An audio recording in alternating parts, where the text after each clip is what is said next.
Reverend Don Lewis coming to you from beautiful Florida.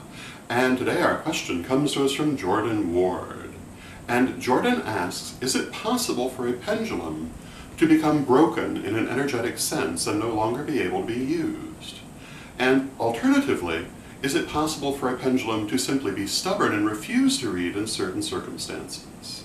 And my answer to this begins by saying that these are actually two different questions, and we'll answer them sequentially. The first question, can a pendulum break in an energetic sense? And the answer to this, in my experience, is yes.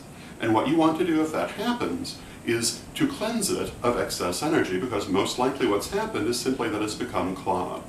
By cleansing it, you open the clog, it should work just fine afterwards. And in fact, I would say you should cleanse your pendulum and any other divinatory tool you might use every time you use it, and then this will not happen. But just like a person, a pendulum or other tool can become energetically clogged. It happens to people all the time. We normally call it blockage. And you clear it in basically the same way. There are a number of techniques you can use for your pendulum, not quite the same ones you'd use for yourself, but not dissimilar.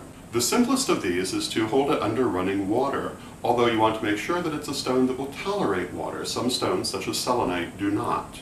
But if it will, running water is a very good way to cleanse it. Another thing you can do is bury it in salt overnight. That will usually cleanse it as well. And if you're sufficiently adept to do it, you can do it energetically. I personally would use a yellow-white light and flush the stone with the yellow-white light together with a strong intent for cleansing. And I might also visualize any excess energy going out of it, like little bits of darkness or some other similar image. So those would be my suggestions if your pendulum is clogged. And I really wouldn't say broken is the right word for it, because it's readily fixable. Now, the second question, can your pendulum simply be stubborn and refuse to work in certain circumstances? And that is a highly individual question. And here I want to point out that metaphysics is an art, not a science. And like other kinds of art, such as painting, the effect that you're going to have from things that you do is highly individual. Two painters can paint the same scene and have it look totally different in their finished product. Two sculptors can sculpt the same person and come up with likenesses which, while capturing part of the individual, don't look anything like each other.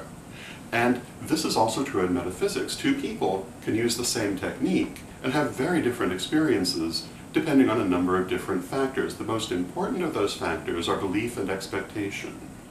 And if you believe that divinatory tools are likely to be stubborn, they likely will be.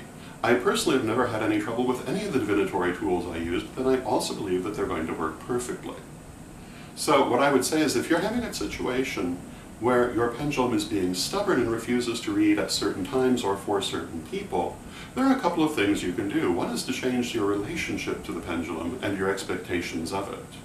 Another is to work with it. Go into meditation, talk to it, visualize its spirit, have a dialogue, ask it why it's being stubborn, explain to it why it is inconvenient for it to be stubborn, see if it makes a difference. Another possibility is just get a different pendulum if you cannot address it that way. But those are some of the things I would recommend if you have a stubborn pendulum. And I personally don't know that I would put up with a stubborn pendulum. But again, I've never had that experience because it's not part of my relationship to divination. So those would be my answers. I hope you find them interesting, and until next time, may your blessed be. Pray for peace. Pray for love. Pray for stability. Pray for the nation where you live. Pray for the world. The Tarot of Hecate.